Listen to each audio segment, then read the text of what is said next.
on va se poser 3 minutes, hein, de manière à ce que vous puissiez être totalement là. Donc je vais vous inviter à fermer les yeux, et quand vous avez les yeux fermés, visualisez quelque chose de joli qui vous apporte du bien-être. Alors, je vous donne un exemple, hein, parce que c'est toujours plus facile. Ça peut être une fleur, ça peut être, je sais pas, quelque chose de joli, voilà, que vous trouvez joli. Hein. Voilà. Vous restez 3 minutes avec cette image. Si l'image s'en va, c'est pas grave. Hein. Ne vous dites pas, j'y arrive pas. Si l'image elle s'en va, au bout d'un moment, vous allez vous en apercevoir. Vous la ramenez gentiment et avec beaucoup d'amour et de compassion. Hein. D'accord ? Voilà. Donc, on va se poser 3 minutes. Voilà, vous pouvez réouvrir les yeux. Ça fait un peu moins de 3 minutes, mais ça va suffire. Donc, est-ce qu'il y a des gens qui pratiquent la méditation là, parmi vous ? Ouais ? D'accord. Alors, vous savez, déjà, dans un premier temps, on va définir ce que ça veut dire méditer. Parce qu'il y a beaucoup de gens qui n'ont pas la bonne définition de méditer. Vous avez une idée de ce que ça veut dire méditer ? Non. Se concentrer. Voilà. Alors, je vais vous donner la définition occidentale de méditer et la définition orientale qui n'est pas tout à fait la même. Et vous verrez pourquoi après. Donc, du côté occidental, c'est une réflexion. Ça s'apparente à une réflexion profonde. Hein, c'est-à-dire, on peut se concentrer sur un sujet, pas 50, un seul, on l'approfondit, mais ça s'appelle méditer sur un sujet. Alors, qu'en Orient, ça s'appelle le bhavana, et c'est plutôt le terme de développement mental. Hein, c'est le travail sur l'esprit. Vous voyez la différence ? Hein, ici, on est plus dans une focalisation sur un sujet, alors qu'en Orient, on est vraiment sur un travail mental. Ici, on est plus sur, je vais dire, de la relaxation, sur une ouverture plus dans le déstress, d'accord ? En Orient, ils sont vraiment dans une démarche de travail de l'être.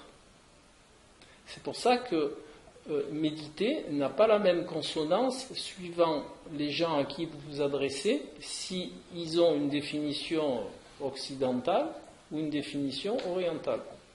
Donc il est toujours bon, si vous discutez, de vous mettre d'accord sur la manière dont la personne entrevoit le mot méditer.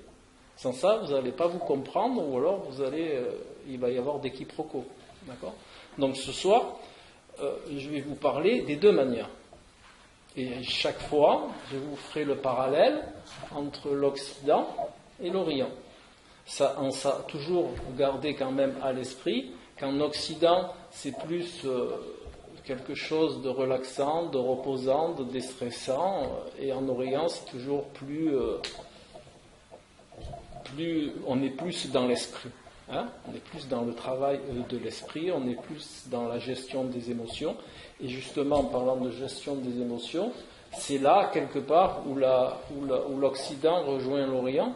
Hein, c'est qu'en Orient aussi, ils travaillent volontiers sur les émotions, et en Occident, on commence à y venir. Hein, la méditation, je ne sais pas si vous en rappelez, en Occident, elle a commencé par une sorte de relaxation, hein, de manière de se déstresser. Et maintenant, elle évolue, en Occident aussi, on en arrive vers la gestion des émotions pour ceux qui pratiquent. Vous en êtes là ? Vous avez pris cette direction aussi ? Oui ? Vous ne savez pas ? Bon, c'est très bien. Voilà. Alors, il y a, après, en Orient, il y a deux manières de concevoir la méditation.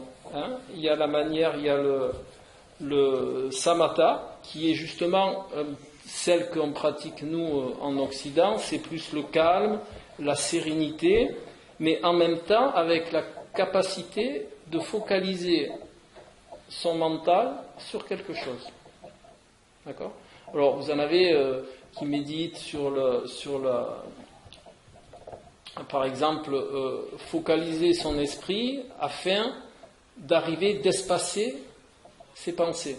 Vous savez que quand vous méditez, quand vous méditez, vous êtes assailli par des pensées. Vous voyez, dès que vous commencez à fermer les yeux, comme on fait par hasard, les pensées, elles arrivent, elles arrivent par flot. Hein. Ben, c'est tout à fait normal, parce que c'est là où vous prenez conscience,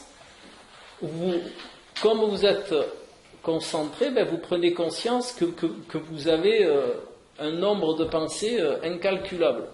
D'accord ? C'est pour ça que vous avez l'impression qu'il y en a plus, parce que vous les regardez quelque part. Hein, comme vous mettez votre attention quelque part, ben, vous avez l'impression qu'il y en a beaucoup. Vous savez qu'un être humain, il est capable d'avoir 50 à 60 000 pensées par jour. D'accord ? Donc ça fait relativement beaucoup. Voilà. Après, il y a une autre version en Orient, c'est le Vipassana, qui est le développement de la perspicacité, de la sagesse et de voir la vraie nature de la réalité. Voilà. Donc ça, c'est plus le travail sur l'esprit. Hein? Voilà. Donc il y a ces deux manières-là. Voilà. Alors, moi, ce que je trouve formidable dans cet engouement pour la méditation depuis une vingtaine d'années, c'est que quelque part, on revient à ce qui était, parce que comme on n'invente rien, hein, on revient à ce qui était avant, c'est que l'Orient rejoint l'Occident, d'accord ? Et qu'on arrive, à l'heure actuelle aussi, grâce aux neurosciences, à profiter des avantages de l'Orient, qui est couplé aux avantages de l'Occident. C'est-à-dire que maintenant, avec le côté science de l'Occident, on arrive à quantifier, à imager ce qu'amène la méditation, en réalité. Hein? Donc c'est quelque chose qu'on avait avant, parce que avant, tous les... Je parle avant, hein, l'Égypte, la Grèce, tout ça, toutes les personnes détenaient toutes les sciences en même temps. D'accord ? Alors, pour vous citer quelqu'un que tout le monde connaît, ce sera plus simple, Hippocrate, par exemple. Alors, c'est vrai que ça fait bondir des fois des gens, mais Hippocrate, il détenait beaucoup plus d'outils que la nourriture. Hein, et c'était pas un médecin comme on veut bien vous le faire voir à l'heure actuelle. Hippocrate, il a plusieurs adages, hormis celui que tout le monde connaît, que ton alimentation soit ta première nourriture. Il en avait un autre aussi, c'est nul ne peut être médecin s'il n'est pas astrologue. Déjà. Ensuite, Hippocrate était aussi, il connaissait l'astronomie, il connaissait la phyto, enfin, il connaissait plein de choses. Hein. C'était comme on était avant, les scientifiques étaient toujours capables de voir tous les problèmes sous tous les angles, hein, aussi bien de manière ésotérique que de manière initiatique, que de manière scientifique pure. Hein. Et maintenant, grâce à tout ça, on aborde un petit peu ce genre de personnage qui rejoint la science comme on l'a nous en Occident et la méditation, le travail de l'esprit comme ils ont en Orient, et on arrive petit à petit à se servir des deux côtés en même temps. Donc ça, c'est une belle avancée, et c'est quelque chose qui va ouvrir des portes, ça va prendre un peu de temps, hein, mais qui va ouvrir des portes, je pense, à un travail sur l'être qui commence à être un petit peu en vogue. Voilà. Ensuite, je vais vous parler très simplement, hein, parce que c'est vrai que c'est des choses qui peuvent être abordées de manière scientifique pure, mais c'est un peu lourd pour nous. Hein. Donc je vais vous le faire très simple. Je vais vous lister et vous argumenter les bienfaits de la méditation et de toutes les méditations. Hein. Donc il va y avoir un certain nombre de critères. Alors, c'est pas le premier, je les ai pas mis dans l'ordre, je les ai mis, je vais dire, par intuition. D'accord ? Parce que j'aime bien les choses qui sont pas trop programmées.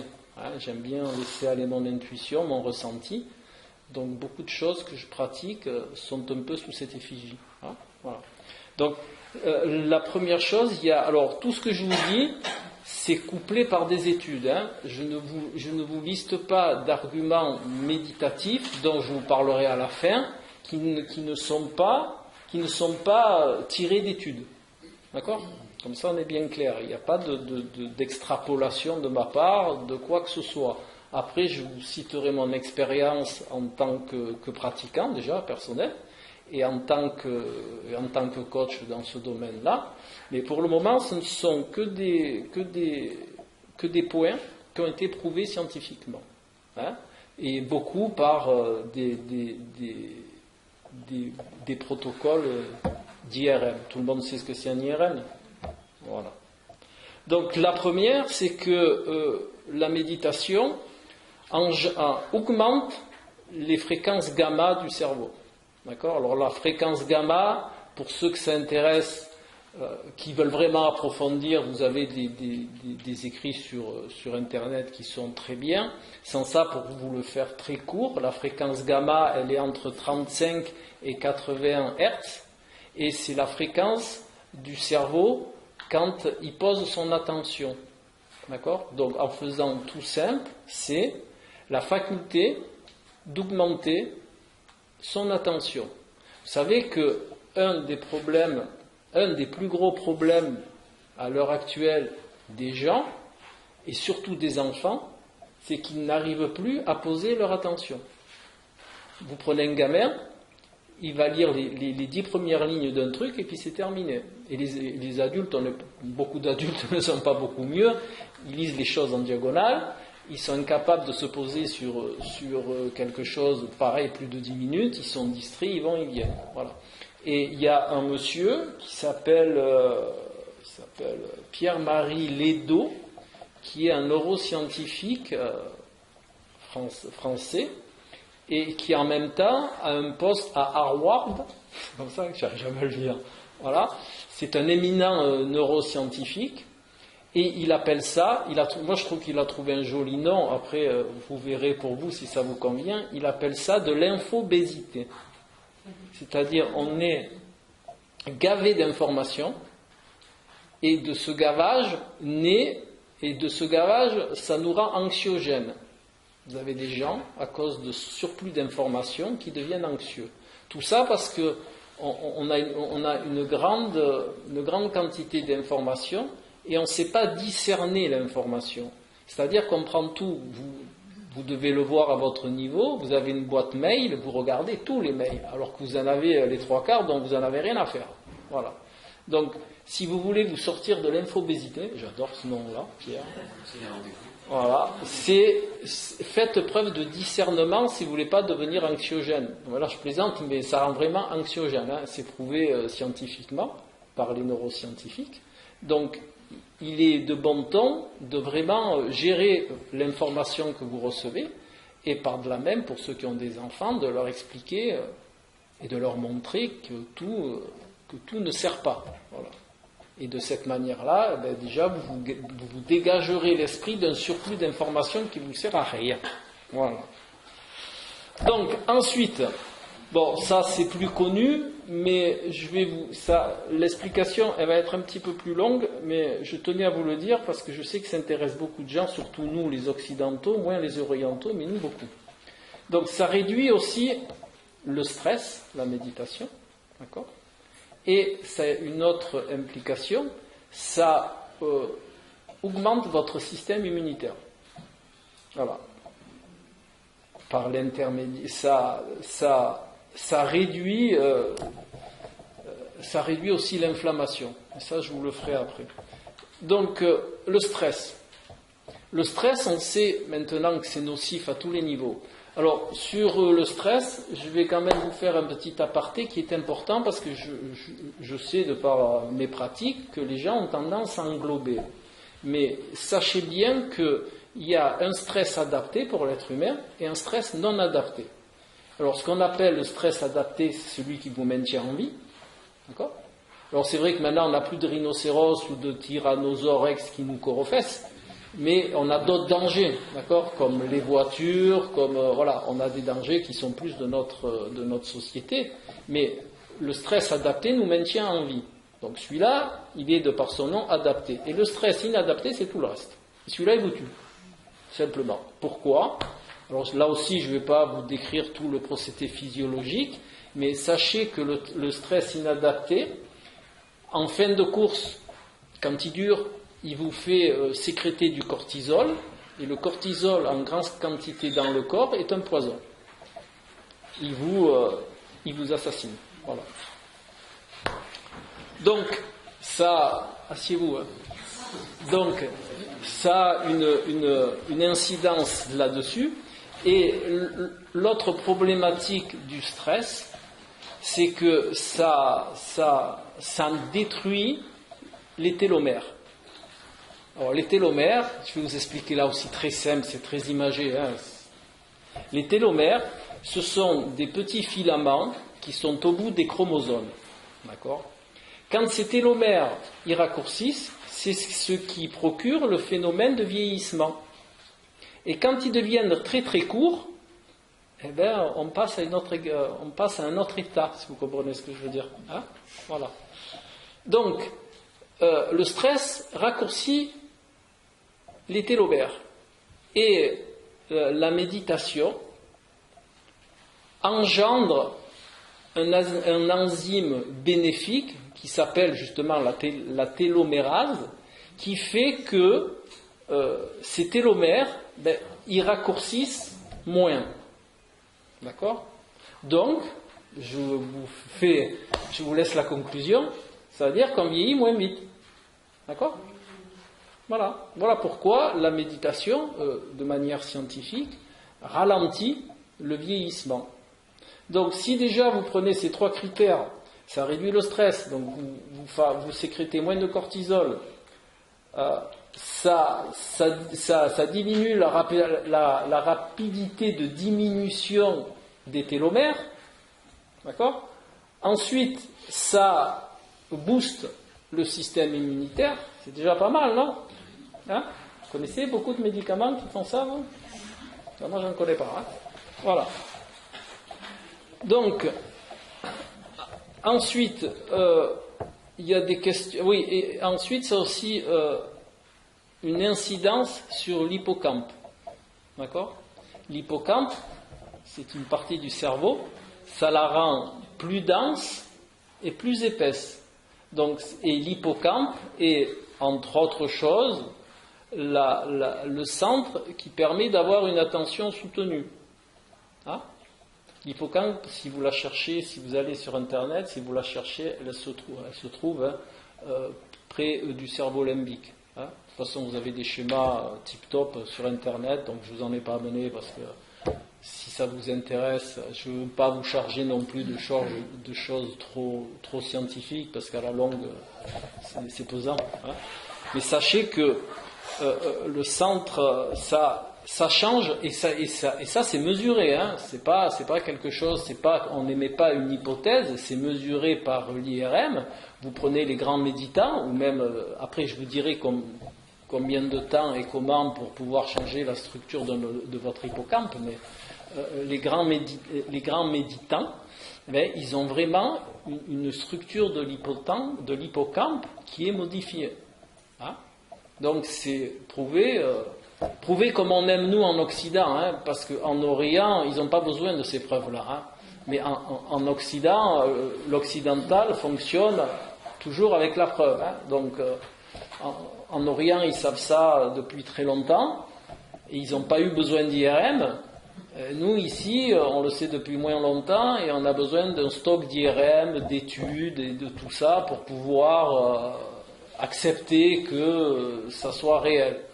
C'est un peu le décalage qu'il y a entre l'Orient et l'Occident, donc je ne suis pas pro-Orient, d'accord ? Je vous le dis parce que des fois quand on m'entend parler, on se dit tiens, il aime bien l'Orient. Bon, c'est vrai que j'aime bien l'Orient, mais je ne suis pas pro. Je vous dis la réalité des choses. En Orient, ils pratiquent des choses, ils n'ont pas eu besoin d'IRM pour savoir déjà, parce qu'ils ont un retour d'après leur pratique. Et que nous, on découvre quelque part. Hein. Je crois que la méditation, c'est arrivé en Europe dans les années 70, c'est ça? Pour ceux qui... Je crois que c'est dans les années 70. Voilà. Et aux États-Unis, bien entendu. L'hippocampe est aussi le siège, pour ceux que ça intéresse, de la mémoire spatiale. Alors, c'est pas qu'on se rappelle ce qu'il y a dans l'espace. Hein. Comme j'ai un petit gamin qui m'a dit ça l'autre jour, j'ai trouvé ça mimi. Donc, la mémoire spatiale, c'est nous dans notre espace, comment on se dirige. Hein. Voilà. Et aussi, c'est le centre de la navigation. Ça s'appelle comme ça, mais c'est grâce à l'hippocampe qu'on peut se diriger dans l'espace. Dans l'espace contigu à notre être. Voilà. Donc, après, il y a aussi quelque chose d'intéressant. Il y a une petite similitude entre les deux, entre ce dont je vous ai parlé tout à l'heure, le TCC, c'est je vais trop vite, la thérapie cognitive comportementale, et la méditation. Hein. Ces deux, ça se complète d'un côté, et ça s'aide dans un autre sens. Hein. C'est-à-dire que avec la j'espère que vous allez vous en rappeler, c'est thérapie cognitive comportementale. Donc la TCC, elle permet aussi de gérer les émotions. C'est un outil qui permet la gestion des émotions inadaptées. Alors essayez de vous souvenir, parce que je sais que j'entends souvent ça, et on me le dit souvent, les émotions, elles sont là, et on ne doit pas les enlever. D'accord ? On ne doit pas essayer de faire disparaître les émotions. On en a besoin. Parce que j'entends souvent dire déjà, moi, il faut que je me débarrasse de mes émotions. Surtout pas. Parce que si on se débarrasse des émotions, je vais vous faire une image, on devient un légume. Et c'est pas très sympa de devenir un légume. Voilà. Par contre, les émotions, il faut les dompter, si vous préférez. Dans ce sens-là, oui. Mais en aucun cas s'en débarrasser. Hein. Voilà. Bon, je vous le précise parce que ça revient souvent. Donc, la TCC et la méditation, c'est très proche, ça agit à peu près sur les mêmes choses, à la différence que le TCC, lui, ça va être employé en déprogrammation. D'accord ? On passe par une déprogrammation, alors que avec la méditation, on passe plutôt sur un axe de maîtriser. Voilà. Parce que quand vous vous intéressez à ces domaines-là, vous verrez qu'on vous parlera très souvent de TCC, et quand on parle de méditation, on vous fera souvent le parallèle. Donc je vous en informe, comme ça vous savez de quoi il s'agit. Alors, ensuite, il y a un autre axe intéressant dans la méditation, c'est sur la dépression. Vous savez qu'à l'heure actuelle, la dépression est un réel problème. Alors je ne vais pas vous parler de l'Europe, je vais simplement vous parler de la France. En France, hein, si vous allez voir les chiffres de la dépression en France, c'est catastrophique. Voilà. Alors déjà, par rapport à l'infobésité, hein, toute cette information, je sais, j'aime bien, toutes ces informations dont on se gave et qui ne servent à rien, et aussi par rapport au style de vie, enfin, par rapport à beaucoup de choses, nous sommes en proie à la dépression. Alors, est-ce que quelqu'un sait comment se met en place une dépression? Alors, j'entends une dépression, hein, je ne parle pas de maladie psychologique ou de traumatisme grave psychologique, je parle de dépression au sens où vous l'entendez vous aussi, hein, c'est-à-dire burn-out et ce genre-là. Hein. Ça, personne ne sait? Saturation. Voilà, c'est une sorte de saturation, mais amenée souvent par le même processus, c'est la rumination de problèmes inadaptés. Les gens qui ruminent beaucoup ont plus de chances d'arriver à la dépression que ceux qui ruminent pas. Donc, pour tous les ruminateurs, eh bien, sachez que vous devez travailler sur ce phénomène, parce que c'est une porte ouverte sur la dépression. Alors, ruminer, c'est très spécifique. Ce sont les gens, quand ils ont un problème, ils ruminent, tout le temps, pendant un long laps de temps. Et c'est répété pour tous les problèmes. Donc, au bout d'un moment, ils ne gèrent plus. Et quand ils ne gèrent plus, ils vont en dépression. Alors, là-dessus, je vais être très clair aussi. La méditation ne soigne pas la dépression. On se sert de la méditation, et c'est Monsieur Christophe André, celui qui est le plus connu dans le domaine, qui est au CHU de Strasbourg, Paris, mais je sais qu'il a fait, bon, peu importe, voilà, qui a mis en place un protocole pour ce genre de problème, mais sachez que ça n'agit que quand la dépression est guérie. Ça évite la récidive, la méditation. Et en aucun cas, lui il dit, et moi je corrobore ses dires, et aussi par expérience, il ne faut pas faire méditer des gens qui sont en dépression. D'accord ? Quand ils sont sortis de leur dépression par d'autres outils comme le TCC et comme la psychologie positive, alors là aussi, petite parenthèse, la psychologie positive, ça n'a rien à voir avec le livre Le Secret et tout ça. C'est pas la pensée positive, d'accord ? C'est un autre outil. C'est la psychologie positive, c'est les pensées, comment vous dire ça ? C'est le rapport entre le positif et le négatif. C'est pas dire tiens je vais réussir à... C'est pas ça la psychologie positive. À différencier avec avec tout ce qui est livre secret, la loi d'attraction et tout ce genre de choses. C'est deux choses différentes. Donc la méditation ne doit pas être employée sur une personne déjà psychotique. Voilà. Quand on est guéri, on l'emploie et ça évite la récidive.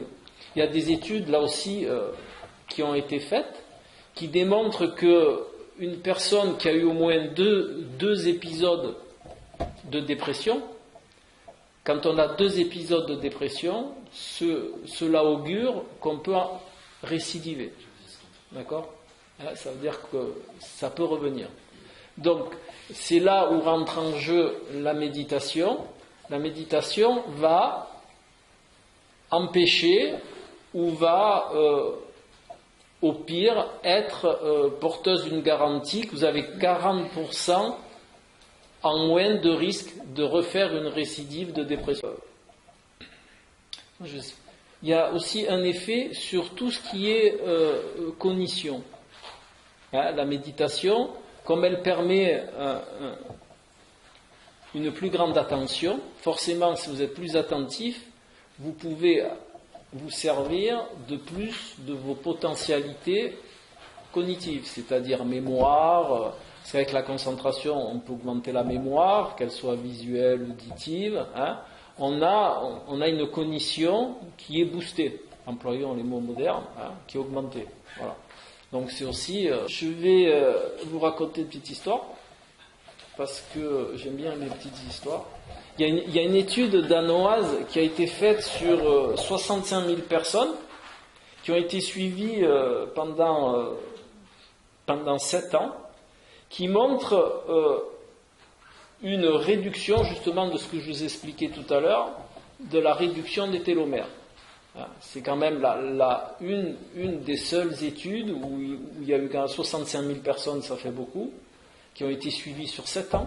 Donc ça demande une infrastructure assez importante et qui là aussi ont vu que la méditation réduisait le vieillissement. Alors après, je voulais aussi vous informer sur les différents facteurs qui font que cette réduction des télomères est importante. Donc vous avez l'âge, forcément, plus on vieillit, plus les télomères y raccourcissent. C'est pour ça qu'après on s'en va. Voilà. Il y a aussi le genre, l'homme-femme. les femmes, elles vieillissent moins vite que les hommes. C'est comme ça. Ensuite, il y a l'IMC. Alors l'IMC, c'est l'indice de masse grasse. Plus on est gras, et plus on vieillit vite. Ça raccourcit les télomères. Voilà. D'autres, il y a l'alcool aussi, qui influence. Il y a, alors ça influence surtout. Si vous voulez être en bonne santé, il faut réguler ce problème-là, c'est la sédentarité. Voilà. Alors après, je le mets en dernier, et je vous expliquerai pourquoi. Et la tension systolique. Les hypertendus, ils vieillissent beaucoup plus vite. Vous savez ce que c'est la tension systolique? C'est le gros chiffre, comme je dis. C'est le gros chiffre. En général, quand on vous dit votre tension, on vous dit par exemple 12,7, c'est la tension la plus adaptée, quoi. Voilà. Si vous êtes bien, vous êtes 12,7. Voilà. Après, quand on vieillit, on a la tension qui augmente un peu, c'est normal. Hein. On n'est plus à 12,7, on est à 13. Voilà. Et après, ce que je vous disais, c'est la sédentarité. Alors, la sédentarité, c'est la porte ouverte à tout ce qui n'est pas bien. Voilà. Alors déjà, par une chose qui est très importante, c'est le manque d'oxygène du corps. Hein. Quand on est sédentaire, on n'oxygène pas assez notre corps, et de ce fait, là, le cerveau, vous savez que le cerveau est le plus grand consommateur d'oxygène. Hein. D'accord ? Donc, s'il n'en a pas assez, vous réfléchissez mal, l'échange d'informations, elle se fait mal. Enfin, voilà. Le manque d'oxygène, je crois que c'est, à l'heure actuelle, c'est ce qu'il y a de pire. En plus, vous ne vous servez pas de vos filières énergétiques, c'est-à-dire vous ne brûlez pas de gras, puisque vous ne bougez pas. Et que pour brûler du gras, le corps il a besoin d'au moins 35 minutes d'activité physique continue. Alors, il n'y a pas d'intensité, mais à une intensité modérée. Voilà. Et là, vous commencez à brûler du gras, commencez à apporter de l'oxygène à votre corps, et vous vous sentez beaucoup mieux, et vous vieillissez moins vite. Voilà. Et vous avez meilleure morale aussi. Et vous avez moins de problèmes articulaires. Après, je peux vous en lister des kilomètres comme ça. Hein. Voilà. Mais bon, pour le principal, c'est là. L'alcool, l'alcool, on sait que c'est pas très bon non plus, hein, parce que ça contient de l'éthanol, et l'éthanol, c'est pas bon pour le corps. Hein.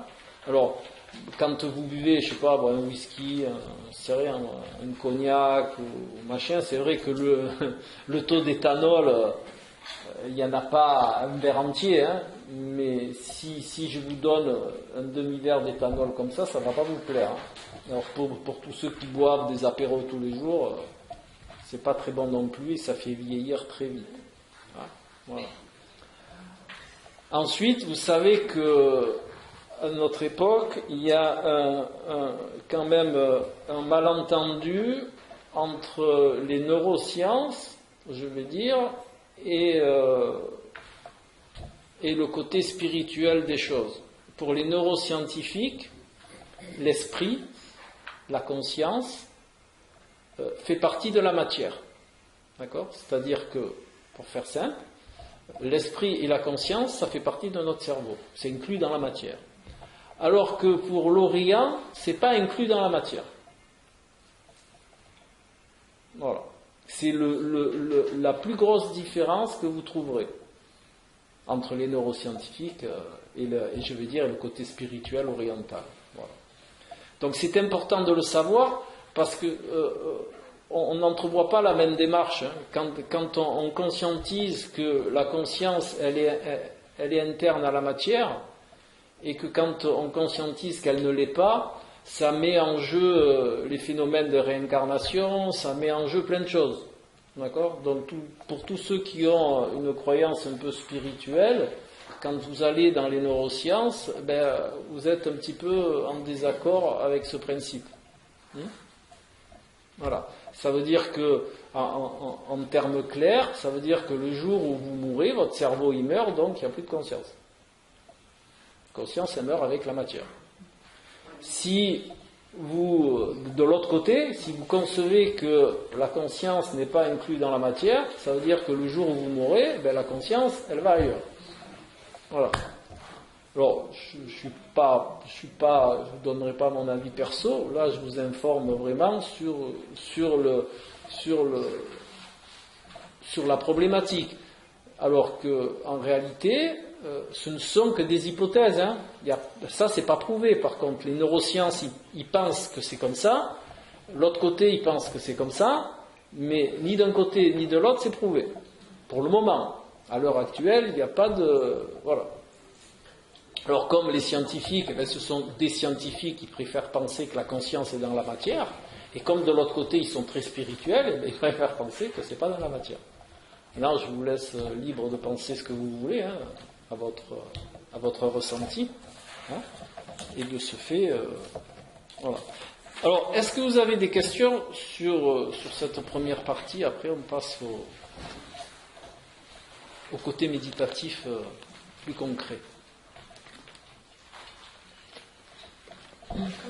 Comment on fait pour mesurer ce que vous avez dit, quelqu'un qui médite et qu'on voit...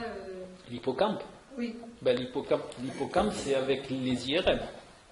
Il mesure l'hippocampe avec l'IRM.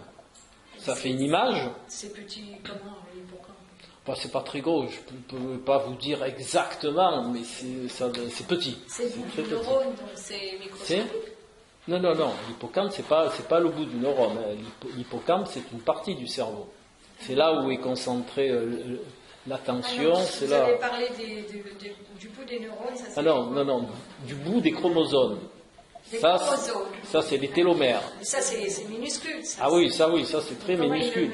Il le mesure pareil, hein, avec Il faut des microscopes. avec un appareil. Hein. L'orthographe de télomère, c'est comment? La plus simple, T-E-L-O-M-E, comme ça se prononce. Voilà. Les télomères ne peuvent pas être allongés, ils sont simplement simplement... Oui, mais c'est une image qu'on donne, hein. C'est parce que sans ça, nous, on ne peut pas conscientiser. Oui. D'accord? C'est juste qu'avec le temps, ils se raccourcissent. Voilà. C'est comme ça qu'on conscientise. Et à quoi ça sert ces fils? Hein? Mais ces fils, ça sert à la copie, à la copie des chromosomes. Les chromosomes, ils se recopient tout le temps, et le phénomène d'un vieillissement, ça fait qu'à force de se recopier, ils se raccourcissent. Voilà. Bon, après, pour toutes ces questions un peu plus scientifiques, vous allez sur le net, au moins vous avez le temps de bien décortiquer et de bien comprendre les choses. Vous n'avez pas d'autres questions sur cette partie-là? Non? Vous avez parlé de thérapie cognitive comportementale et vous avez dit que ça passe par la déprogrammation. Vous voulez en savoir plus sur le sujet? Alors, ça passe en thérapie, en TCC, on va voir comment se met en place la problématique, d'accord? Quand on sait comment elle se programme en vous, on va justement la déprogrammer. Alors, pour vous donner un exemple concret, par exemple, la colère. La colère, quand vous vous mettez en colère, il y a tout un schéma qui se met en place, d'accord, dans votre colère. Il y a quelque chose qui va vous mettre en colère, vous allez le sentir en vous, ça va monter, vous perdez le contrôle et vous mettez en colère. Voilà. La TCC, elle va décortiquer comment vous vivez votre colère, comment elle se programme en vous. Et à ce moment-là, quand on a décelé comment elle se programme en vous, on va corriger cette programmation. Alors pour la corriger, c'est toujours pareil, ça se corrige par une prise de conscience, ça se corrige par un regard sur sa propre programmation, hein, c'est-à-dire on va la regarder vivre cette colère, mais sans se mettre en colère. Si vous préférez, vous mettez un spectateur de votre propre colère. C'est ce qu'on fait dans la méditation. C'est pour ça c'est pour ça que je vous ai fait le parallèle entre la méditation et la TCC, c'est similaire. Mais je vais dire qu'un côté, il est plus dans le conscient, d'accord? On travaille sur quelque chose de concret, alors que dans la méditation, quelque part, on travaille par un autre intermédiaire. On travaille par quelque chose, par un regard tourné vers soi, mais qui est plus, je veux dire, qui est plus spirituel que la TCC. Oui, on travaille aussi sur la bienveillance. Voilà, on travaille avec une distance sur ces émotions. C'est un petit peu similaire, mais dans la méditation, il n'y a pas ce synonyme de déprogrammation vraiment concrète. D'accord? On le déprogramme aussi d'une certaine manière, mais pas de la même manière. Voilà. On crée un chemin à côté. Voilà. Dans la TCC, c'est par un dialogue, c'est par voilà, alors que dans la méditation, c'est plus par une compréhension, d'accord, par une compréhension de ces émotions qui nous animent, si vous préférez. Voilà, c'est un petit peu c'est un petit peu ça. Donc, si vous avez plus de questions, non, bon.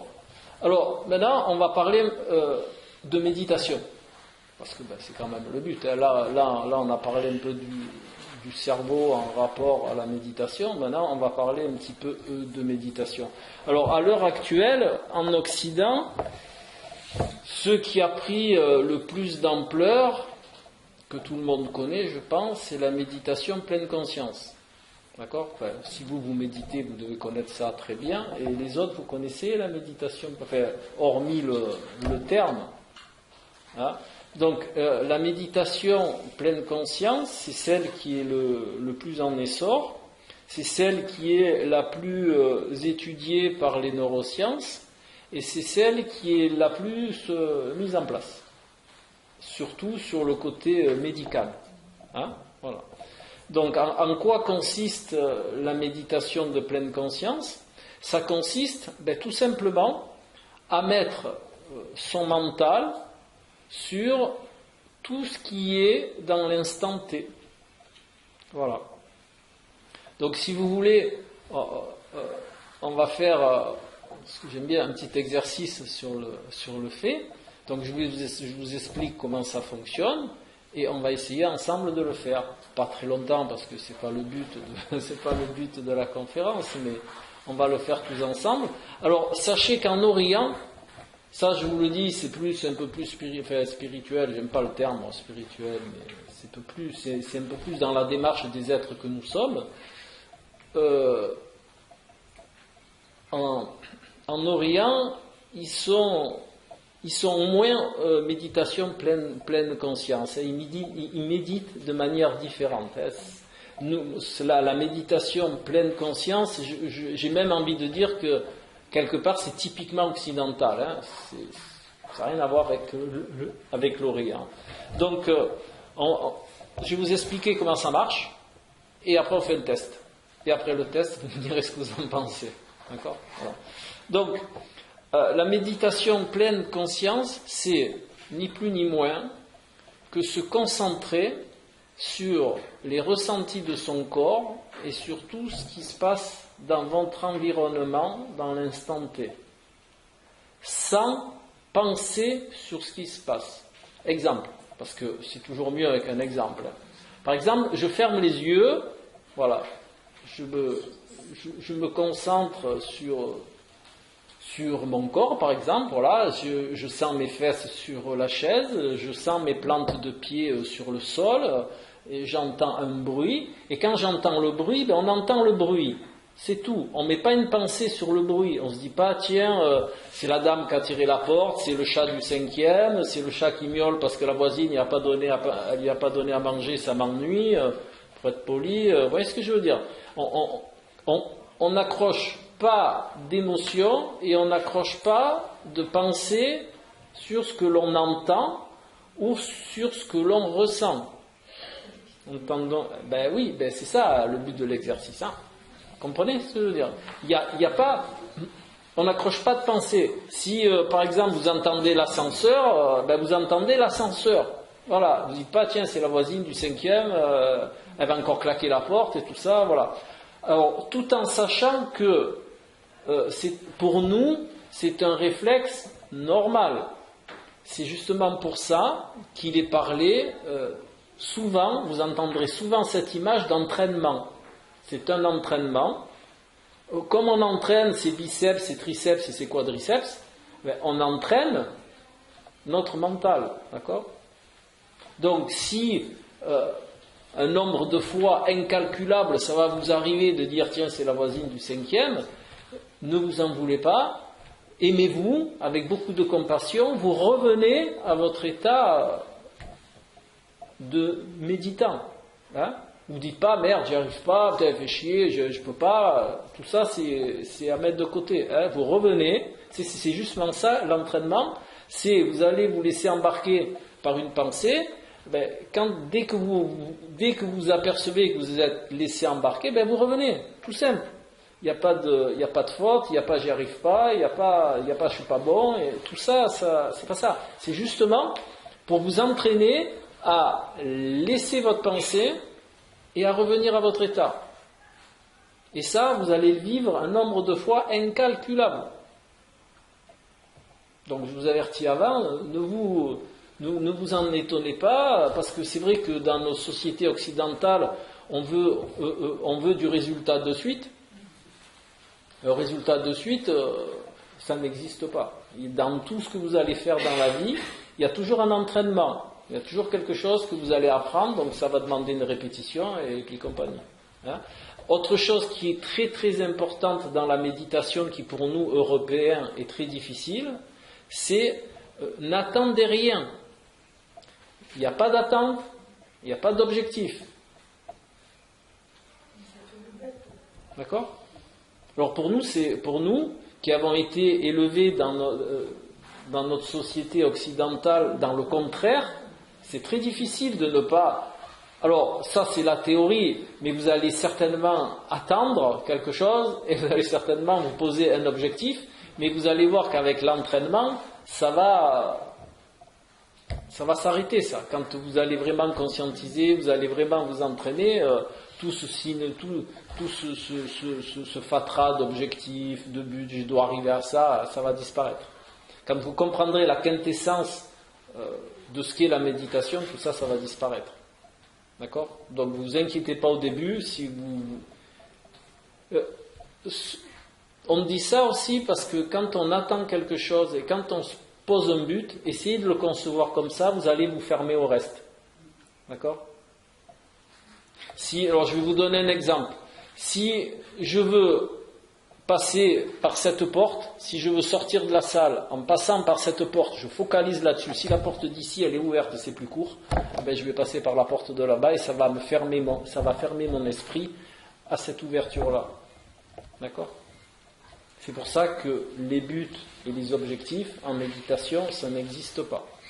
Et après, pour faire un parallèle avec ce que je vous ai dit tout à l'heure par rapport à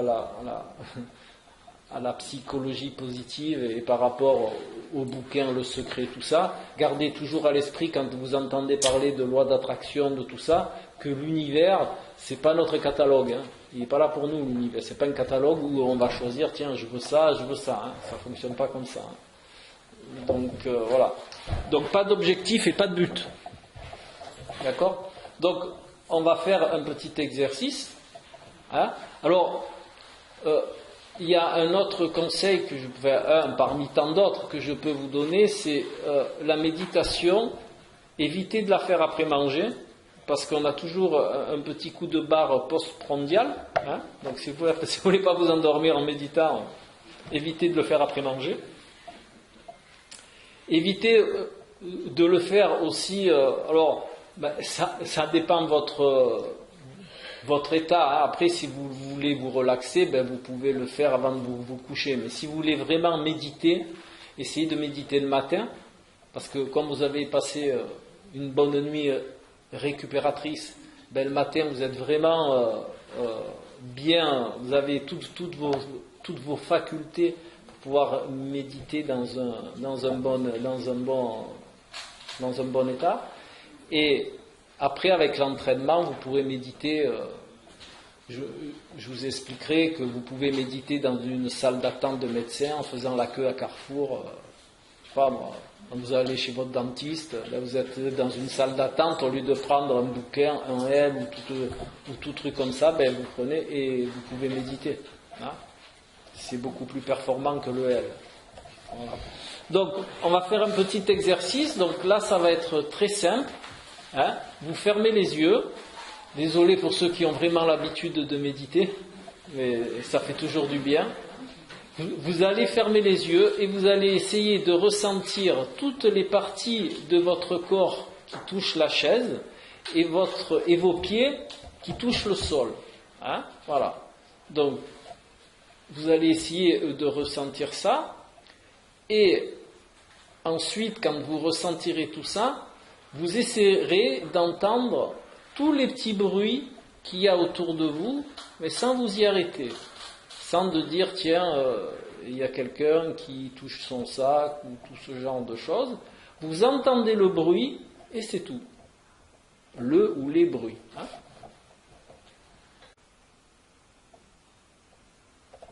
Donc voilà.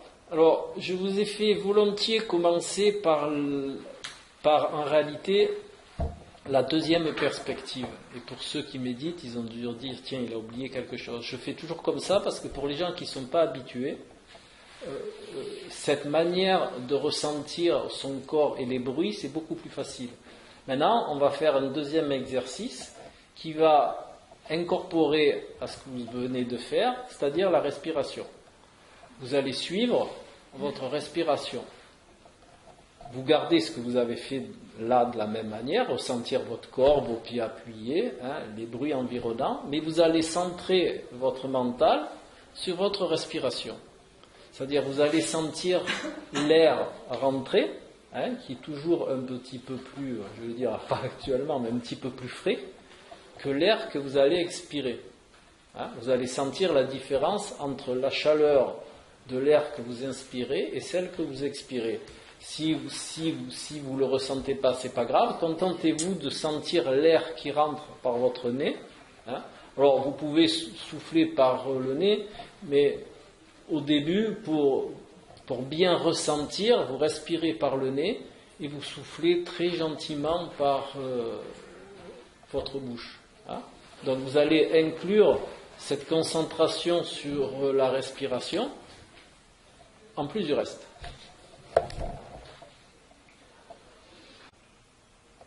Alors maintenant, vous pouvez revenir à votre allure, hein. Vous m'entendrez parler en fond. Hein. Maintenant, il y a une chose aussi qui est importante, c'est que la respiration, elle doit être abdominale de préférence et non sous-clavière. Alors ce qu'on appelle une respiration sous-clavière, c'est respirer avec le haut.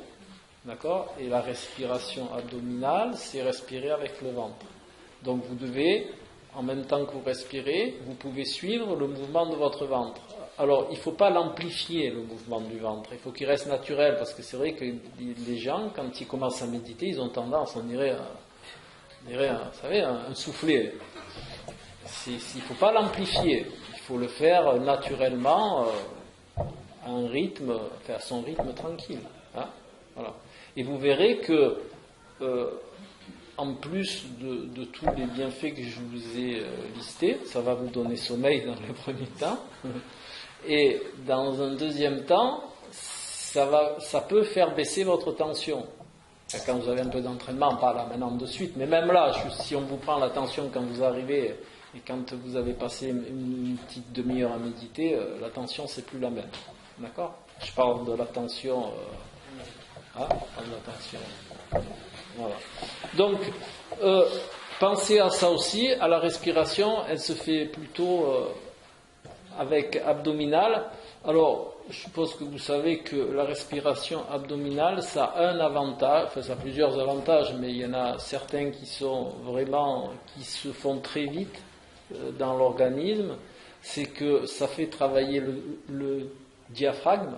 Hein, vous savez que le diaphragme est en forme de parapluie, d'accord ? Donc il a un mouvement comme ça. Je vous le fais bien, le diaphragme. Voilà. Et le fait de faire travailler le diaphragme, ça a une influence sur votre colonne vertébrale aussi. Ça la détend au niveau diaphragmatique. Hein? Voilà. Donc tous ceux qui ont des problèmes à ce niveau-là, le fait de faire une respiration de cette manière, ça détend cette zone. Donc cette zone, c'est à peu près D10, D11, D12, L1, pour ceux qui visionnent un peu. Et en même temps, comme on respire toujours sous clavière, ça va décontracter un peu les trapèzes. Parce que nous, on respire toujours... la majeure partie des gens respirent avec le haut, et ça a tendance à contracter toute cette partie-là, et notamment les trapèzes qui sont pas mal sollicités dans les positions que l'on a.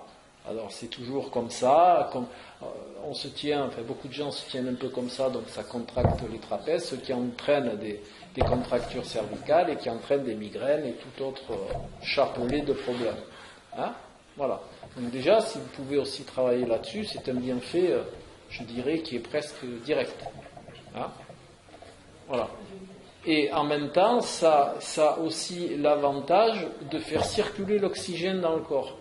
Comme je vous ai dit tout à l'heure, le cerveau est un grand consommateur et de sucre et d'oxygène. Donc déjà, si vous lui apportez de l'oxygène, il va être content. Et en même temps, vous verrez, peut-être vous le mesurerez, de respirer comme ça a un effet euphorisant.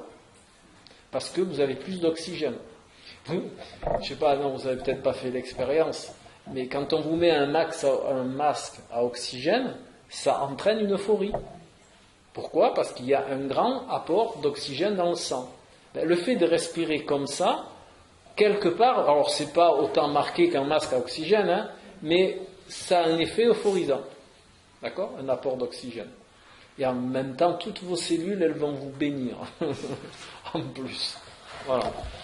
Donc, ça, c'est le côté, je vais dire, qui est le plus à la mode, il faut dire ce qui est en ce moment, c'est la méditation pleine conscience. Enfin, c'est un petit, là vous avez fait un petit essai, hein, c'est plus, voilà, mais ça vous donne en gros une idée. Donc, je vous l'ai fait faire à l'envers, parce que c'est vrai que les gens qui ne sont pas habitués à respirer, à méditer, pardon, ils ont plus de facilité à sentir leur corps plutôt que de commencer par la respiration et tout ça, d'accord ? Donc moi je le fais à l'envers, mais je le fais très vite, d'accord ? Je vous laisse pas dans la première séance, j'inclus la respiration, mais c'est plus facile pour les gens qui n'ont jamais fait de sentir leurs fesses sur la chaise au bout d'un moment parce que c'est un petit peu non agréable. La respiration, ça vient après. D'accord ? Et il y a une chose aussi, la question qui m'est souvent posée, c'est la position pour méditer. Alors, en tout état de cause, pour méditer, il faut que ce soit une position confortable. Alors, c'est sûr que dans le hamac, ça peut le faire aussi, mais si vous pouvez méditer assis, c'est mieux. D'accord ? Voilà. C'est juste le principe, mais vous avez des gens qui ne sont pas très bien et qui ne peuvent pas méditer assis et qui méditent allongés. Et c'est vrai aussi que dans le côté oriental, on dit la position du lotus, tout ça, mais pour ceux qui ont problème de genoux, ils vont rester focalisés une demi-heure sur leur problème de genoux et dire j'ai mal, donc ça ne sert à rien non plus. D'accord ? Donc on va prendre une position assise la plus confortable possible que vous pouvez. Voilà. Vous avez des gens, et plus on vieillit, vous avez des gens qui ont des problèmes de posture, vous ne pouvez pas les mettre n'importe comment non plus, donc il faut en tenir compte. Hein ? J'ai remarqué qu'allongé, je n'arrive pas à garder mon attention aussi longtemps que assise. Ça s'en va tout de suite. Après, c'est chacun qui voit aussi, mais disons que la méditation est faite pour être plutôt assise. Voilà. Ensuite, il y a une petite autre chose aussi, c'est que la méditation, ça peut se faire... voilà. Il y a une chose que je vais vous préciser vraiment. En Orient, la méditation, quelque part, est inclue dans tout ce qu'ils font. Par exemple, vous pouvez méditer en mangeant. Alors vous allez me dire, en mangeant, mais c'est ce qu'on devrait faire à l'état naturel. On devrait se concentrer sur ce qu'on mange. On ne devrait pas manger avec la télé, le machin, le truc, en pensant où vous allez partir en vacances à la fin de l'année, ou ce que vous allez faire aux fêtes de Noël. Parce que là, ça ne fonctionne pas. Déjà, votre corps il ne va pas assimiler les micronutriments de la même manière. Enfin, il y a plein de processus dont vous n'êtes pas conscient qui ne se passent pas de manière adaptée. Donc, ce que je dis aux gens, ils me disent « Ouais, moi, j'ai pas le temps. » J'ai dit « C'est pas grave. Vous mangez. » On me regarde, on dit, ben oui. Et ben j'ai dit, voilà, méditez pendant que vous mangez. Quand vous mettez un aliment dans la bouche, vous vous sentez mâcher, vous sentez l'avaler, vous sentez le goût, d'accord? Vous sentez sa consistance, ben ça c'est de la méditation. Vous savez qu'en Inde, à l'époque où j'y suis allé, dans les ashrams, pendant les repas, il n'y a pas un mot. On parle avant, on parle après, pendant le repas. C'est le cas de dire, vous entendez les mouches voler, parce que là-bas, il y a quand même un peu des mouches. Donc, vous les entendez voler. Mais on ne parle pas pendant le repas. Pourquoi? Parce que quand on mange, forcément. Quand on boit, et quand on fait quelque chose. Et si vous prenez l'habitude d'être focalisé sur ce que vous faites, c'est de la méditation. À part entière. D'accord? Donc, pour les gens qui n'ont pas le temps, enfin qui ne prennent pas le temps, parce qu'en réalité c'est ça, c'est pas qu'ils n'ont pas le temps, c'est qu'ils ne prennent pas le temps. Vous pouvez toujours faire ça, et comme je vous ai dit tout à l'heure, vous pouvez méditer dans une salle d'attente de médecin, vous pouvez méditer, je sais pas, en faisant la queue au cinéma, voilà, vous pouvez méditer partout. Il n'y a pas d'endroit, il faut juste un peu d'entraînement, parce que c'est vrai que quand vous êtes allé par exemple chez le dentiste pendant 20 ans pour lire le L, ça demande de se dire, bon là je lis pas le L et je médite. Donc c'est très simple. En plus, en Orient, ils ne méditent pas les yeux fermés.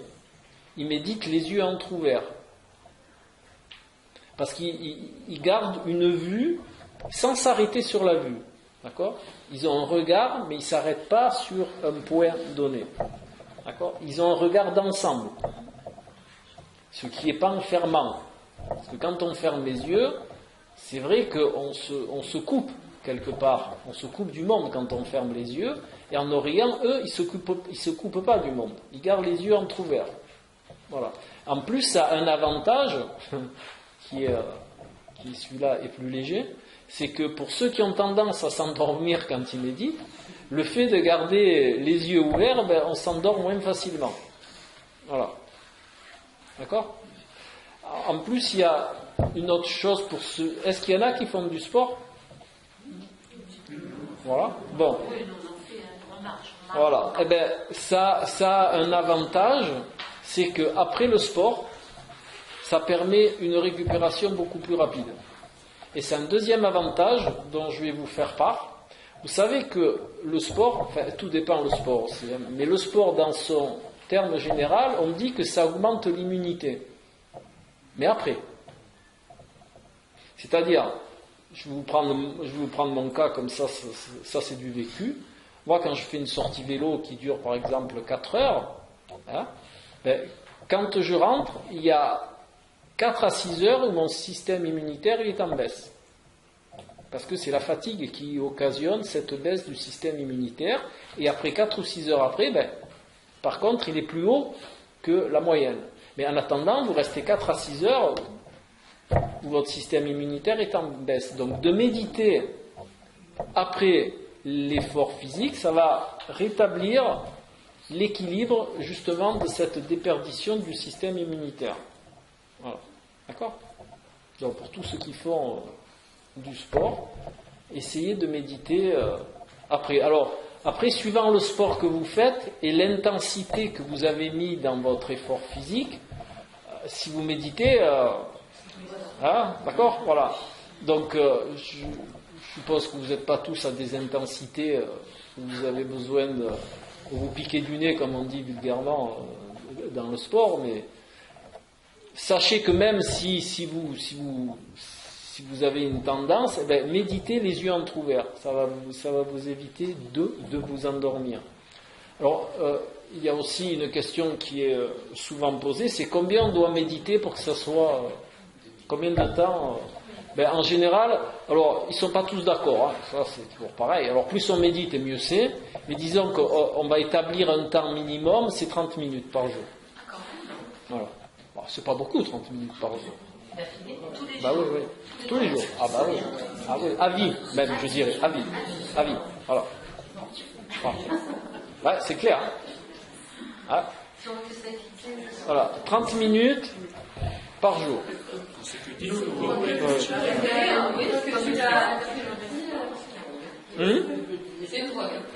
Ah oui, oui, après c'est comme les dents. Si vous n'êtes pas lavé les dents, vous n'êtes pas bien. Ben là, si vous n'avez pas médité, c'est pareil. Hein. Il vous manque un truc. Hein. Ah, voilà. Et vous verrez qu'en plus, ça va réguler votre sommeil, ça va réguler votre humeur.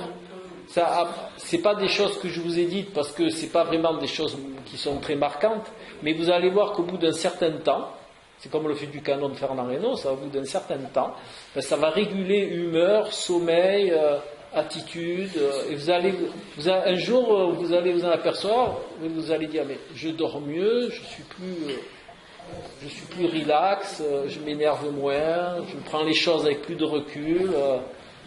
Bon, après si vous mettez en place d'autres méditations qui vont dans la gestion des émotions, après ça va encore réguler beaucoup d'autres choses. Hein. Alors maintenant je vais vous expliquer, hormis la pleine conscience, juste une autre chose. J'ai mis en place une méditation pleine conscience en marchant. Pourquoi ? Parce que vous profitez des deux choses, de la méditation et de l'oxygénation.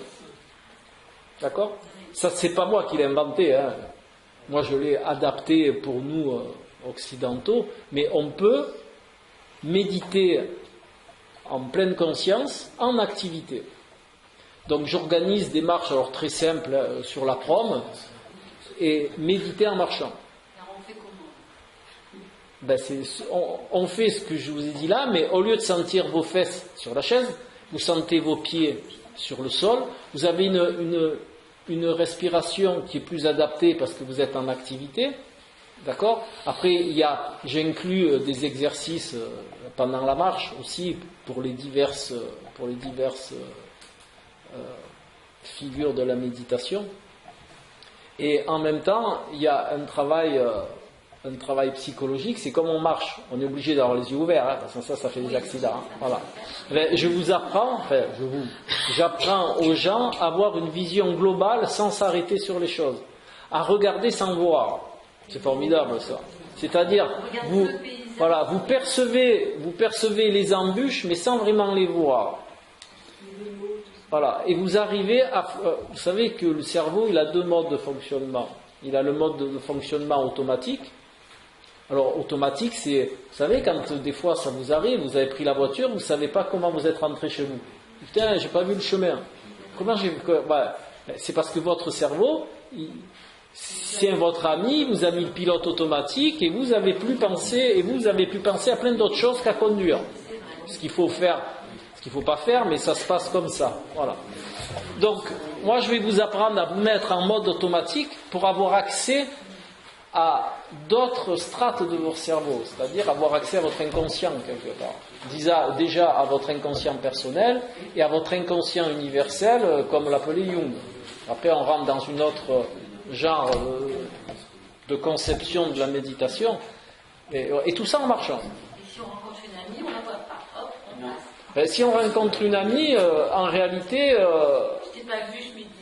si vous le faites bien, vous verrez plein de gens passer, mais vous arrêterez pas. Voilà. Mais bon, ça peut arriver une demi-heure sur la prom de ne pas avoir une amie à leur machin, mais bon, il y a quand même très peu de chances que ça se passe comme ça. Moi ça m'est arrivé, mais bon, les gens le savent, donc ils m'arrêtent pas. Voilà.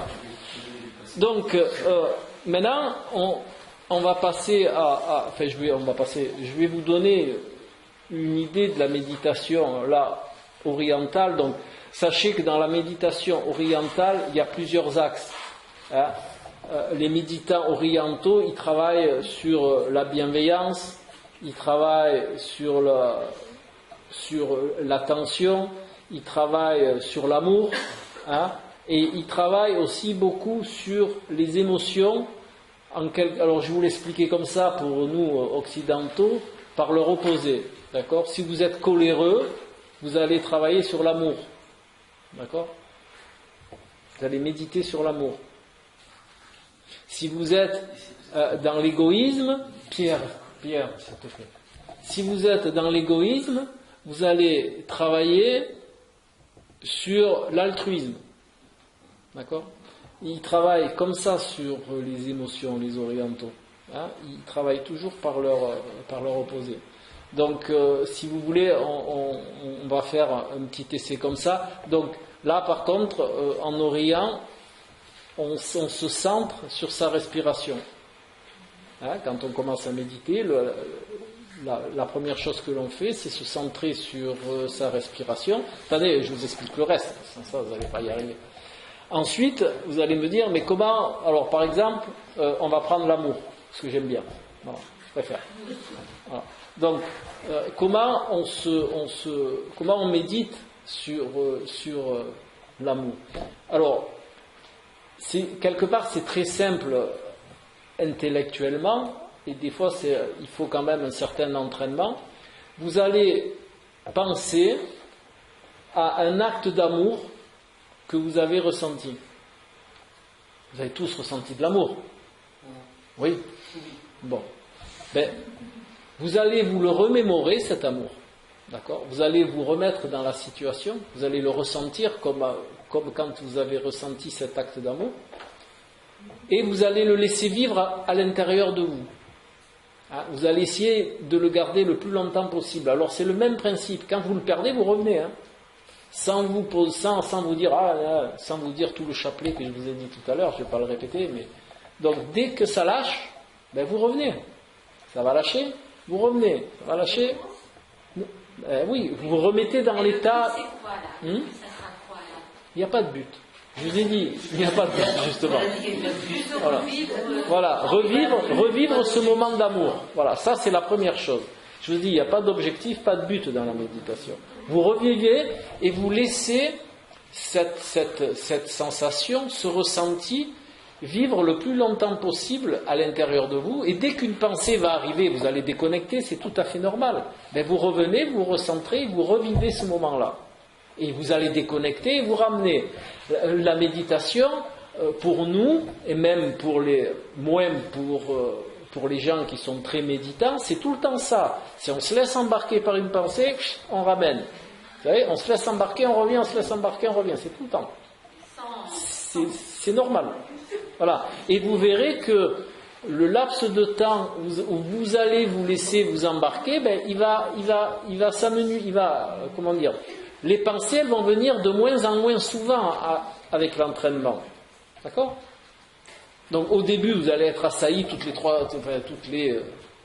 les à votre convenance. Voilà. Donc vous allez partir, vous vous recentrez sur ce ressenti. Voilà. Après, je vous fais le cheminement, mais bon, on ne le fera pas ce soir. Après, quand vous arrivez à bien maintenir ce ressenti-là, vous allez, quand vous expirez, vous allez l'évacuer dans l'énergie qui vous entoure, et tout cet amour que vous allez rejeter, il va aller vers les autres, il va aller dans cette énergie qui entoure tout le monde. D'accord ? Et vous allez insuffler, c'est une image, à l'univers de l'amour. D'accord ? Voilà. Ça, c'est, entre guillemets, la manière orientale de méditer. Donc, on va tous ensemble essayer de le faire. Alors, je vous ai dit l'amour, mais si ça gêne quelqu'un, vous prenez autre chose. Hein. Si, par exemple, vous êtes plus dans le jeu, dans le moi-jeu, vous allez méditer sur une expérience d'altruisme que vous avez vécue et vous allez la laisser vivre en vous. Et c'est la même chose. Hein. Quelque émotion que ce soit, c'est pareil pour tout. Hein. Il faut juste la laisser vivre en soi, la développer, et après, on la on la partage. Donc il y a un but quand même. C'est un but, oui, si vous voulez.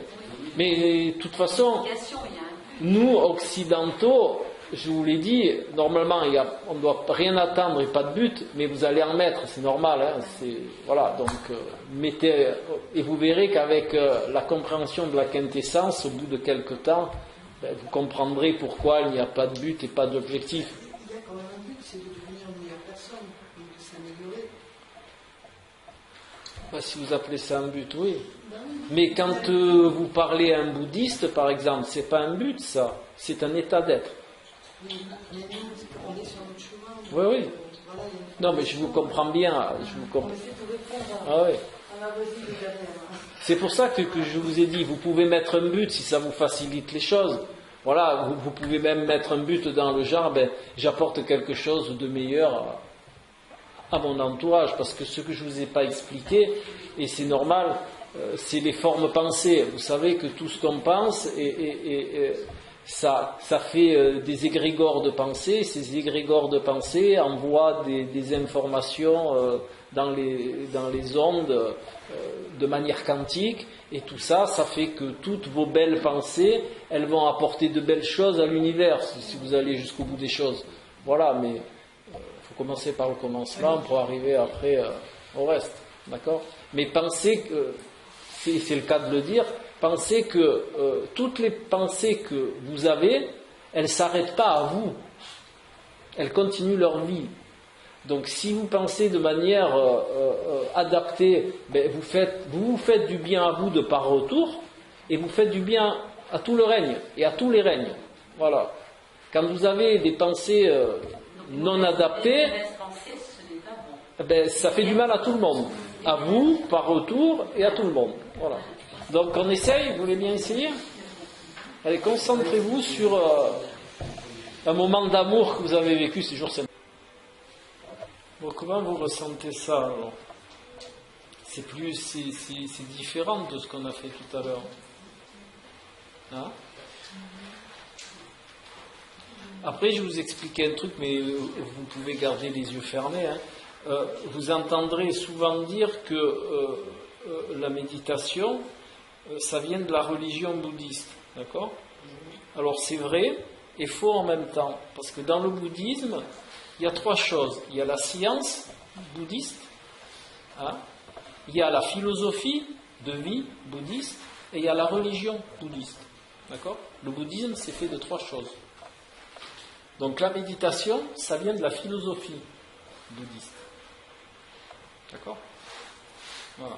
Une autre chose que vous entendrez souvent aussi, ou même que vous pouvez vous poser, c'est quelle est la différence entre la prière et la méditation ? Elle est très simple. Hein ? Oui, il y en a une. C'est le fait qu'on la prière, on voit que c'est à l'extérieur. Voilà. La prière, c'est vers l'extérieur, alors que la méditation, c'est vers l'intérieur. D'accord ? Voilà. Oui, mais bon. La méditation orientale, elle part du principe que c'est toujours le retour qui nous fait du bien. Mais la méditation, elle part de l'intérieur vers l'extérieur, et de par retour, elle fait du bien à l'intérieur.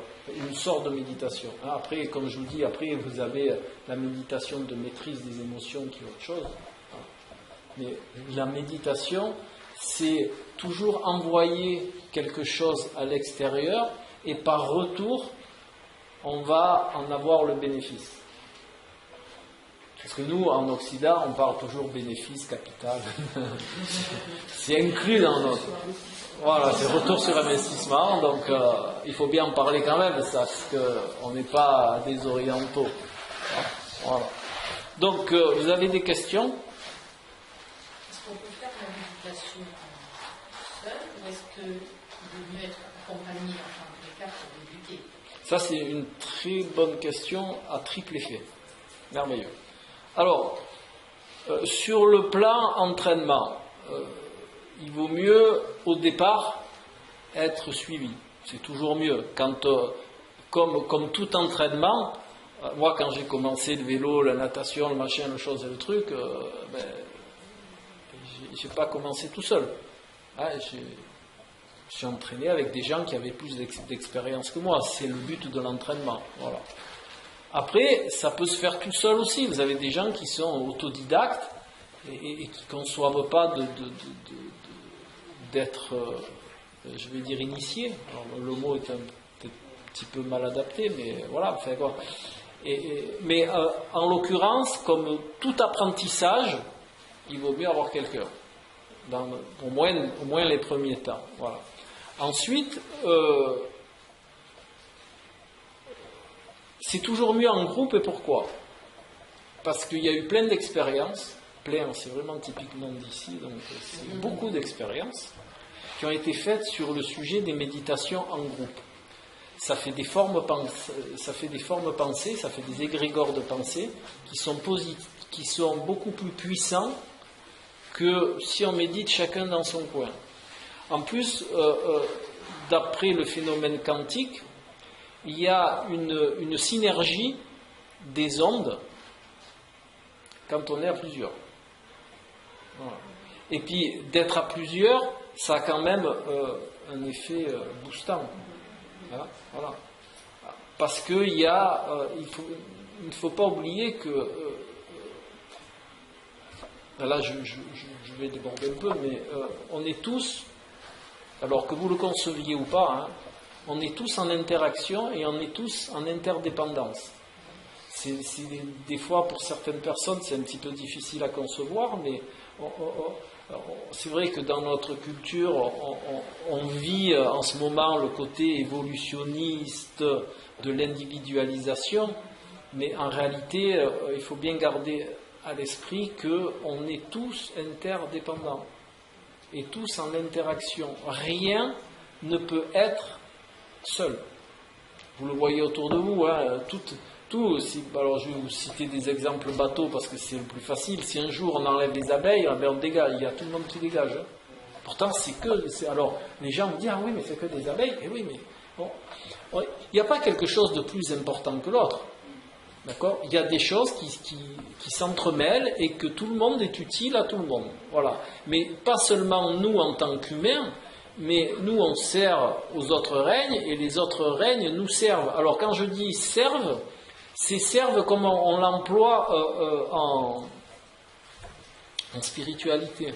Hein ? C'est pas service comme on veut bien l'entendre à l'heure actuelle. D'accord ? C'est servir. Servir, c'était, pour vous donner une image, le terme vraiment de servir, c'est comme faisaient les chevaliers, ils allaient servir, au sens noble du terme. C'est pas servir la servante qui va faire le lit de celui qui ne veut pas le faire. Hein ? C'est ça, servir. Hein ? Voilà. Donc, pensez qu'on est tous interdépendants et qu'on est tous en interaction, donc méditer en groupe, c'est bien. À Nice, il y a quelques groupes de méditants qui existent. Et moi, j'y vais pas parce que c'est trop tôt. Ils méditent à 6h du matin, ils n'arrivent pas. Voilà. Mais ils se mettent en groupe, ils ont une petite salle et ils se donnent rendez-vous à 6h du matin et ils méditent ensemble. D'accord. Voilà. Donc si vous avez des questions, profitez-en. Vous avez 3 minutes. Vous donnez des cours indépendamment? Oui, je donne des cours, je fais plein de choses, mais je vous donnerai mes coordonnées si vous voulez, mais si vous voulez commencer à méditer, la méditation active sur la prom, ça inclut le ludique, ça inclut un apprentissage, je vais dire, d'une approche beaucoup plus facile. Après, si vous voulez vous mettre à la méditation, comment je pourrais dire, à la méditation statique, il y a aussi. Mais disons, dans un premier temps, ça vous fait travailler plusieurs axes. La concentration, l'attention, ça vous fait travailler, ça vous oxygène en même temps, ça vous a fait un apprentissage sur la vision globale sans l'arrêt sur le fait, ça fait plein de choses que je vous ai dit tout à l'heure. Il faut focaliser sur une seule image ou on peut passer d'une image à l'autre d'amour. Non, il vaut mieux faire une méditation par ressenti, oui. Après, vous avez d'autres méditations où vous choisissez pour travailler votre attention, vous choisissez une image. D'accord? Par exemple, je vais prendre une fleur. D'accord? Où vous vraiment vous entraînez votre esprit, parce que n'oubliez pas que méditation en termes orientaux, c'est développement de l'esprit, hein? La vraie traduction. Rien à voir avec ce qu'on a nous en Occident. Hein? D'accord? Donc c'est un entraînement mental. Donc vous pouvez vous entraîner avec quelque chose qui vous plaît beaucoup, une fleur, je sais pas, hein? Et vous concentrez dessus. D'accord? Et vous essayez de le garder le plus longtemps possible. Quand ça s'en va, vous revenez. Toujours pareil. C'est un entraînement. Hein. Oui? Bon. Il y a peu de questions? Oui, c'est bien aussi. Vous en avez un sur ordinateur qui s'appelle Candel, je ne sais plus quoi, avec une musique. Là. Alors, pour ceux qui méditent avec une musique, la musique, elle doit servir à vous concentrer dessus. C'est-à-dire, vous devez pas quitter la musique. Quand vous la quittez, vous revenez. C'est le même principe, mais au lieu d'être un sentiment, au lieu d'être un ressenti, c'est des fois, au début, c'est plus simple la musique. Hein. D'accord? Ah oui, la candle machin, la musique, elle... Oui, en boucle ou pas en boucle. Le tout, c'est de rester concentré.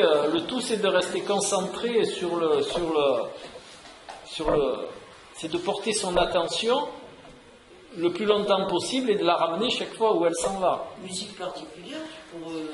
Non, vous avez des musiques... Moi, je préfère la vision pour apprendre. Vous gardez un objet... Voilà. Non, c'est plus facile un objet. Vous prenez une fleur, je sais pas, moi, un bateau, ce que vous voulez. Hein. Et là, ça c'est à votre choix. Hein. Voilà, parce qu'une photo, c'est beaucoup plus... C'est trop... Il y a trop de choses sur une photo. Là, c'est vraiment, si vous voulez vous concentrer, c'est un objet. C'est différent qu'une photo. Hein. Voilà. Quand on peut essayer d'améliorer une émotion que l'on pense soi-même négative, quand on trouve négatif chez soi, il faut trouver son contraire. Mais c'est plus facile, oui. Si vous êtes égoïste... L'énergie de la négativité, vous trouvez le contraire. Si vous êtes égoïste, c'est mieux de se concentrer sur une attitude altruiste. À travailler, c'est plus adapté. Si vous êtes égoïste et que vous travaillez là, et que vous travaillez par exemple l'amour, c'est moins adapté. Pourquoi tout à l'heure vous avez fait un parallèle entre amour et colère? Mais parce que en réalité, la colère, son antagonisme pour travailler, il vaut mieux aller dans l'amour, parce que la colère, on pourrait prendre le calme, mais c'est pas vraiment son contraire, parce que la colère, elle est toujours vers quelqu'un. Elle peut être vers soi, mais elle est souvent vers quelqu'un. Voilà. Donc c'est plus colère-amour. Par contre, on fait stress et calme, si vous préférez. Le calme est plus adapté à une situation d'énervement plutôt que de colère. Votre marche, vous la faites quand? À 20h. Sauf pas ce soir. Non, je pense que c'est tous les mardis. Non, je fais 3 fois par semaine. Parce que tous les gens ne sont pas libres le même jour. Pour 20h. Ouais. Bah oui, parce qu'en ce moment il fait chaud. Été comme hiver? Non, l'hiver c'est un peu plus tôt. C'est à 19h. Mais là, c'est